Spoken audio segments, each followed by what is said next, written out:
تعال اشرب يا حبيبي. لا ما ببنا. لا ما ببنا. ما بعرف. كيف لكم قبلتين ونص؟ صغير مشي خضار ذا الحين يا اوف مش وقت هذا. من فين نجيبها لك؟ من نجيبها؟ صغير اصلا الحين ما دحسك من ظهر. دحسي من ظهر على اسماء معينه. لا لا لك ولا غير الاسماء المعينه، انا ملتزم بعمل وكذا، ملتزم مع الناس. خليني هذا الحين ماشي مشكلتي انك تشتغل في 70 شغل، يفترض انه هذا العمل انا اللي اختار فيه. خلاص كذا اخترت لك ناس فارغين متفرغين لك، خلينا نحن خلاص كملنا، خليها تكمل معك الشغل. ليش طيب ليش ما اشتغلت زي الناس؟ ليش يعني تعاملت بالله مبالغ، جالس نايم في الغرفه، اقول لك يا سلطان اصحى احفظ الجمل طويله، انا كنت خايف من سراب. مانيش خايف منك، لكن جالس لي فالظاهر انه انا لاني ما نفذتش رغبتك براحتك. هتعمل بها كذا. ايش من رغبتك يا سلطان يا اخي ايش رغبتي؟ ما هي رغبتي انا. ايش رغبتي انا؟ ايش رغبتي؟ رغبتي ايش؟ ايش فعلت انا؟ رغبتي انني خلاص شو تمثل ورضيت الذي في راسك، طلع لي في راسك. يعني لاني مشيت اللي في راسي تعمل بها كذا يعني؟ لا تحفظ، لا تأدي، لا تساعدها. ايش يعني في راسي؟ يعني سرب بنت امس. بنت امس يعني ما تشلب وحده باقل مني يعني ولا ايش الخبر؟ لا مش عارف. عفوا سلطان لا مش عارف. لا مش عارف. انا ابدا، هل اسالتك بالله، اسالك ما اللي بيمثل معي ولا شيء؟ لا احنا تعودنا هكذا، وبعدين احنا تعودنا انه مخرج العمل هو اللي من يختار بحسب الرؤيه، بحسب مش مزاجات شخصيه وعلاقتكم الشخصيه خارج يا سلطان. وعندنا فرض على قصر له ما نشوف مخرج يقولوا للمنتج يقولوا له ما نشفنا بالحزام لانه ما بيختارش اصحابنا. مش مساله اصحاب. لا كذا. ماش حاجه اسمها ممثل دور كبير دور صغير، في حاجه اسمها ممثل كبير وممثل صغير. الواحد بطل باخلاقه بادائه بتعامله مع الناس. مش عيب واحد احسن مني اتعلم. تعلم يا ستي انا محاضره. تعدي محاضره ما تعرف السراب، معقول تتكلم معي كده؟ ما اتكلم انا، قلت اكثر احترام بيني وبينك، انا استغربت يعني. انت مش عليك ايش المشكله بينك انت وياه؟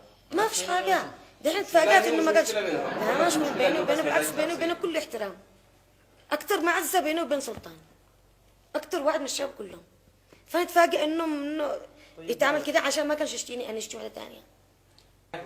واضح العمل الفني. وانا فنانه بفرض فني وافرض احترامي. ايوه هذا هو والله ما بعرف. هذه واضحه. انت مش عاجبك نبي اشعر بالنقص ولا شيء. مش عاجبك نبي الحزام ولا اختياراته. قول للمنتج يا اخي انا بشتغل مع الرجال، دوله مخرج زي الناس يمشي لنا اصحابنا. خلاص طبيعي هذا طبيعي. بس وهذا صح ولا لا؟ ما اذا كان الزفت كل الشغل راح اللي هو في الكلوزات ولا هذا يعني سراب في اداء وهو في وادي ثاني ولا حاسس بالموضوع خالص. ايش من يقول هذا؟ ما ايش حيقولوا الناس انا علي بليد اهبل ما اختارش. خلاص خليناكم النجوم، احنا عاد احنا جهال عيال امس، احنا خليناكم انتم النجوم، انتم يلا تفاعلوا. ايش عادك بتتريق علي ولا ايش؟ ما تريقش على حد انا. تكلم زي الناس. مش شغل هذا عيب. مررنا اللي في راسك ومشينا لك وعدينا لك وعتجاوز حدودك في عملي وعادك الحين بتفلسف كمان. مسألة نجوم ما نجوم هذه تخليها لحالها. أنت شاب مبتدئ في بداية حياتك الفنية تستفيد تاخذ من الناس. ايوه وما تجيش تملي على المخرج ما يجيب سراب ولا يجيب ساعات. مسات كده، تعرف عشان يحترم كلامه؟ تعرف متى بتحس يا سلطان؟ لما يجي واحد ابن امس انتقدك فنان. لما يفرض اسمه قبلك ويفرض حلم قبلك، واحتمال يكون هو احسن منك بس بيقهرك. فما بالك ما تكون انت احسن منه كل حاجه ويجي يقول لك عددا مش جوش معي. صح ولا لا؟ صح هذا. احنا في زمان غريب عجيب، يعني هم مش مساله انه يشتري وحده ثانيه عشان مثلا هي افضل مني، عشان يرتاح عليه. ما في شيء عادي. العمل هذه الشخصيه هذه بتطلب صاحبها. الشخصيه هذه قالت لي اشتري سراب. مع انه مش فارق، هو بالعكس هو بكل فلاش معه شخصيات معينه. لا حافظ البنت جد في ثواني الله. يا سلام دراني انا صدق انا بس امي انا نفسها سربت قدامي تفاجات.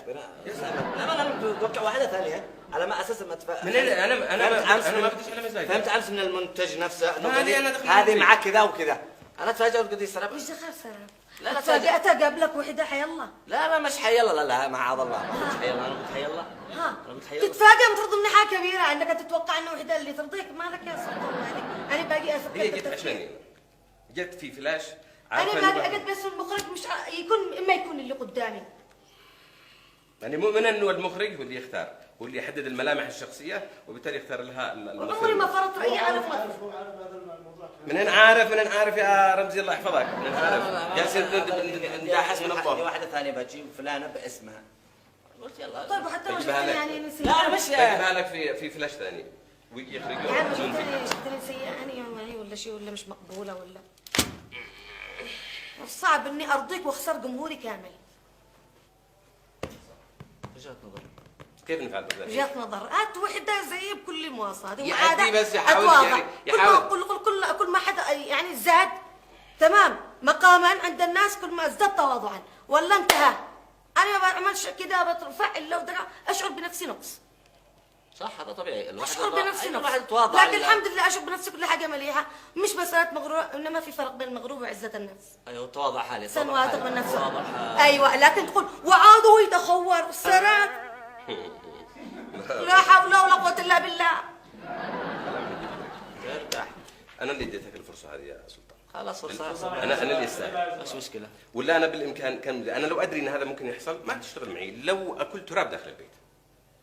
لأني مش حاختار إلا الإنسان المناسبة للشخصية.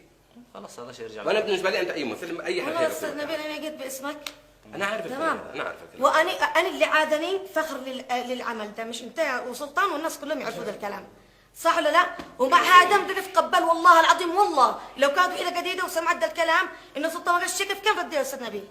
اللي قضى وحده جديده ومع هذا يتحمل الناس كلها معلش الدنيا كده وكده وكده. خلص كل المنتج هذا عملناه حق شركتنا والمفروض انتم الشباب تشتغلوا واحنا الشيوبه ولا العمل واختار شخص. هذا لما يكون واحد ثاني غير العمل خلاص قول لي مع السلامه. خلاص طيب. انا امبارح لي. شوف هو اثبت بالطرح حقه هذا وبالنفسيه هذه حاله واحده. وانا تفاجات عن صراحه. كلنا تفاجئنا. هو بطرحه هذا حقق لي هدف واحد، ولا هدف هذا وكان عليك 1-0 لصالحنا. هذا مقلب احنا دبرناه. لا جهزناه. ايش فين؟ البرنامج اسمه 1-0 لقاء مع فنان جميل زي سلام. تمام؟ ابوي برنامج اسمه 1-0 كاميرا مش خفيفه.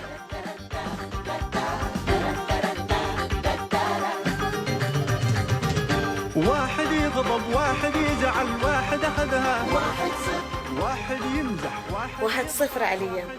ورمضان كريم كل سنة وانتم طيبين، وهذه بوسة للجمهور العظيم، وإن شاء الله ربنا إن شاء الله يا رب ينقينا من أي أزمات وأي مشاكل، ونضل وطن واحد ويد وحدة واحد.